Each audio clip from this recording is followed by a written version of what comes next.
එහෙමනම් මේ ලෝකය පාලනය කරන්න බෑ. ලෝකේ අපිට අතහැරීමෙන් පමණයි පිහිට පිළිසරණ ලබන්න පුළුවන්කම තියෙන්නේ. ලෝකේ පාලනය කරන්න බෑ. ලෝකය අනුගමනය කරන්නේ ලෝකයේ ස්වභාවය.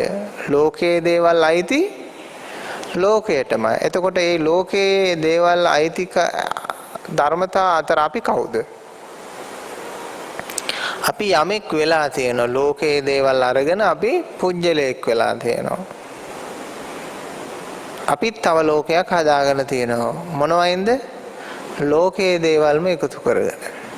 ඊට පස්සේ කියනවා මේක මගේ ශරීරය, මගේ ඇස කන නාසය දිව ශරීරය, මේක මගේ ඉඩම කඩම, මේක මගේ ජාතිය, මේක මගේ වර්ගය, මේක මගේ කුලය, මේක මගේ ධනය, මේක මගේ බුද්ධිය ප්‍රඥාව කියලා එක එක දේවල්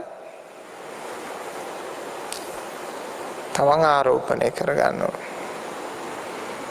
ඉතින් බුදුහාමුදුරුවෝ දකින්නේ මේ දේවල් මනෝමය කාර්යයක්. මවා ගන්න ලද මනෝ කියන එකෙන්ම අදහස් වෙන්නේ ඒක. ඇඳ ගන්න ලද චිත්‍රය. චිත්‍ර ගොඩක නෙමෙයිද මිනිස්සු ජීවත් වෙන්නේ. චිත්‍ර ගබඩාවක් තියෙන්නේ. මේ අධ්‍යාත්මය කියලා කියන්නේ චිත්‍ර ගබඩාවක්. එක එක චිත්‍ර ඇඳගෙන Tamanට ආවේනික විදියට ඒව බල බල ඉන්න එකයි කරන්නේ. චිත්‍ර ගබඩාව බලනවා, තව චිත්‍ර අඳිනවා. ඉතින් ඔය මනෝමය කරන ස්වභාවය, මනෝමය සංකල්ප, මනෝමය ගති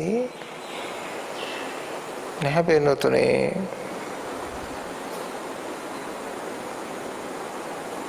බුදුරජාණන් වහන්සේලා, රහතන් වහන්සේලාට, ඒ ආර්ය මාර්ගය පුරුදු කරන අයට බලන්න, මේ දහමට විරුද්ධ කාරණේ ඔබ තුල සිද්ධ වෙනවා නම් ඔබ ඒක නිවැරදි කරගන්න. මනස නිවැරදි කරගන්න පුළුවන් Tamanට.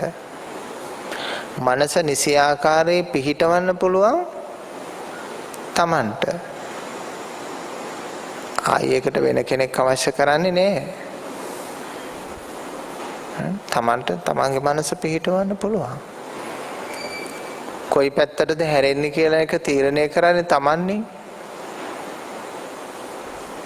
ඇස් වලින් Taman බලන්න ඕන මොකද්ද කියලා තීරණය කරන්නේ Taman. ඒ වගේම තමයි Tamanගේ අධ්‍යාත්මය තුළනොත් Taman මොකද්ද බලන්න ඕන කියන එක තීරණය කරන්නේ Taman. Taman කුමක්ද තේරුම් ගන්න ඕන කියන එක තීරණය කරන්නේ Taman.